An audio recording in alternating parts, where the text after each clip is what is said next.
Vous écoutez RFI, il est 22 h ici à Paris, 20 h en temps universel. Romain Ozoui. Bonsoir à tous, bienvenue dans votre journal en français facile. À la une ce soir, un journaliste français enlevé par un groupe lié à AQMI, Al-Qaïda au Maghreb islamique. Olivier Dubois s'exprime dans une courte vidéo. Il demande aux autorités françaises de faire tout ce qui est en leur pouvoir pour obtenir sa libération. Demain, des élections locales en Écosse. Le Parlement sera renouvelé. Les partisans de l'indépendance espèrent remporter le scrutin pour faire avancer un peu plus leur cause. Dans cette édition également, le compte Facebook de Donald Trump, l'ex-président américain, qui va continuer à être banni. Ainsi en a décidé le Conseil de supervision du géant des réseaux sociaux. Et puis en France, des commémorations polémiques à l'occasion des 200 ans de la mort de Napoléon. Le journal En français facile. Depuis la fin de l'année dernière, il n'y avait plus de Français otages dans le monde, depuis la libération de Sophie Pétronin. Mais on a appris aujourd'hui l'enlèvement dans le nord du Mali du journaliste Olivier Dubois. On le voit dans une vidéo, en boubou, sous une tente. Il explique lui-même avoir été enlevé par le groupe de soutien à l'islam et aux musulmans, un groupe djihadiste dirigé par Yarak Ghali et lié à AQMI, Al-Qaïda au Maghreb islamique. Les précisions de David Bachet. Dans cette vidéo de 21 secondes qui circule depuis la nuit dernière sur les réseaux sociaux, Olivier Dubois précise lui-même avoir été enlevé par le JNIM le 8 avril dernier, il y a près d'un mois. Il demande à sa famille, à ses amis et aux autorités françaises de faire tout ce qui est en leur pouvoir pour le faire libérer. Olivier Dubois, journaliste indépendant qui travaille notamment pour le journal français Libération et pour le magazine Le Point, était parti début avril à Gao, dans le nord du Mali, pour interviewer un cadre djihadiste du groupe de soutien à l'islam et aux musulmans. Olivier Dubois est installé au Mali depuis 2015, cela fait 6 années, mais il travaillait sur le pays avant même d'y vivre avec sa famille. C'est un journaliste expérimenté qui connaît très bien les réalités du terrain et qui avait organisé son reportage méticuleusement avec des intermédiaires locaux. Sa disparition était connue depuis le 8 avril, mais ses proches qui étaient au courant de son projet, ainsi que les autorités françaises, très vite informées elles aussi, se demandaient toujours s'il avait été kidnappé ou si cette absence de nouvelles relevait de mesures de précaution prises par les djihadistes qu'il devait rencontrer. Depuis plusieurs semaines, ses proches, ses confrères tentaient de glaner des informations dans une angoisse évidemment croissante. La diffusion de cette vidéo par ses ravisseurs vient mettre un terme à leurs espoirs. Et la France a ouvert ce soir une enquête préliminaire pour enlèvement en bande organisée et en relation avec une entreprise terroriste. C'est une procédure classique lorsqu'un Français est enlevé à l'étranger. Une nouvelle journée de mobilisation en Colombie. La colère gronde dans le pays depuis plusieurs jours. Plus de 30 personnes ont été tuées selon les ONG locales. La communauté internationale dénonce la répression.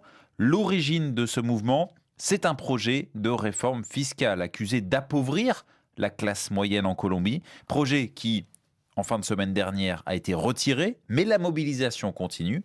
Plusieurs secteurs sont mobilisés. La Colombie qui est durement touchée par la pandémie de Covid-19 et qui affronte la pire crise économique depuis 50 ans. Le journal en français facile. On vote en Écosse demain jeudi. Il s'agira de renouveler le Parlement local. La première ministre Nicola Sturgeon espère que son parti l'emportera dans un but précis, faire pression sur Londres afin d'obtenir un nouveau référendum d'indépendance. En 2014, une consultation s'était soldée par une courte majorité d'Écossais opposés à l'indépendance, 55%. Depuis, il y a eu le Brexit. Alors en quoi cet événement du Brexit influence en vue justement d'une éventuelle Écosse indépendante ?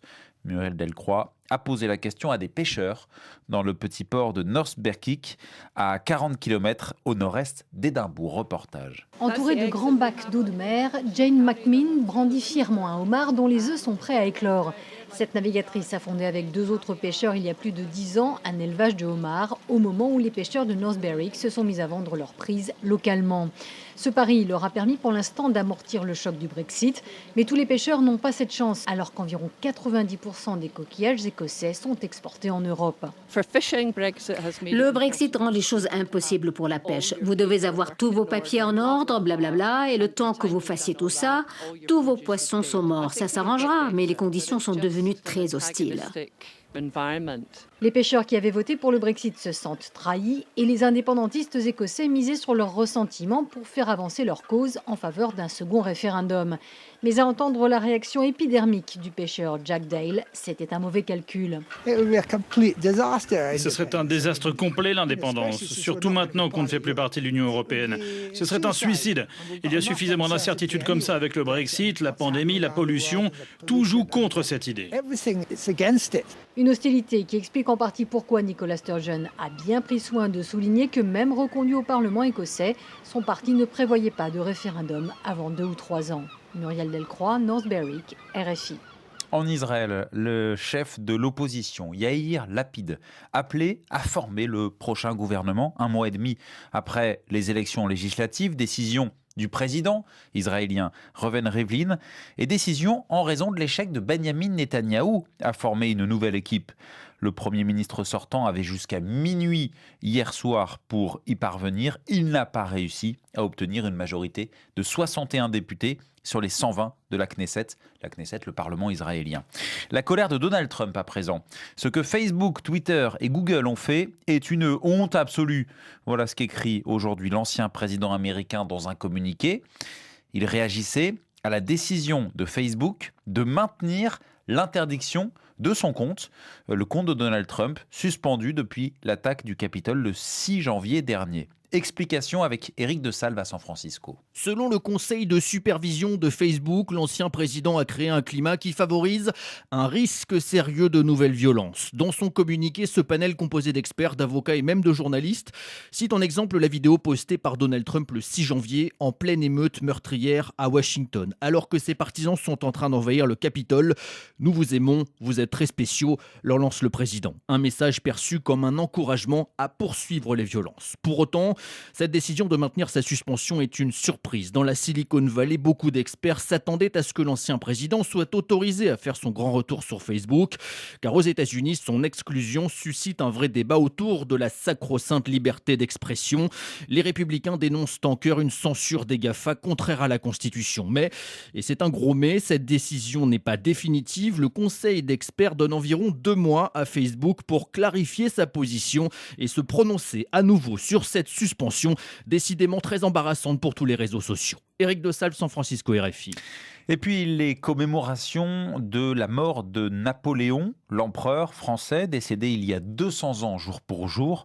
Le président français Emmanuel Macron a déposé une gerbe de fleurs aujourd'hui au pied de son tombeau, sous la coupole des Invalides. Et quelques minutes plus tôt, le chef de l'État prononçait un discours à l'Institut de France, à Paris. Napoléon est une part de nous, a-t-il déclaré, notamment en réponse aux critiques sur les commémorations de ce personnage incontournable de l'histoire de France. Incontournable, mais controversé. Alors pourquoi est-il aussi célébré que détesté ? Réponse de Raphaël Thomas.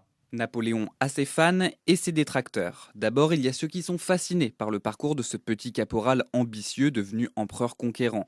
À son apogée, l'empire napoléonien compte 130 départements acquis à coup d'annexion. Ensuite, il a laissé derrière lui un héritage politique et juridique toujours bien présent. Il est l'architecte de l'État moderne, fort et centralisé, et en 1804 du Code civil qui continue en partie de régir nos vies.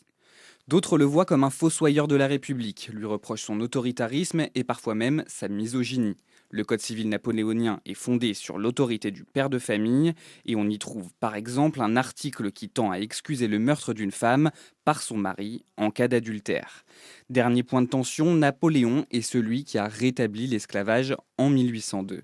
Critiqué ou adoré, 200 ans après sa mort, il reste le personnage historique français le plus connu dans le monde, objet d'une production littéraire toujours aussi foisonnante. Enfin en football, la seconde demi-finale retour de Ligue des Champions actuellement. Les Anglais de Chelsea qui accueillent le Real Madrid après le score de 1-1. lors du match aller et le vainqueur qui affrontera en finale Manchester City, tombeur hier soir du Paris Saint-Germain. Voilà, c'est la fin de ce journal en français facile. Il est 22h10, ici à Paris, 20h10 en temps universel.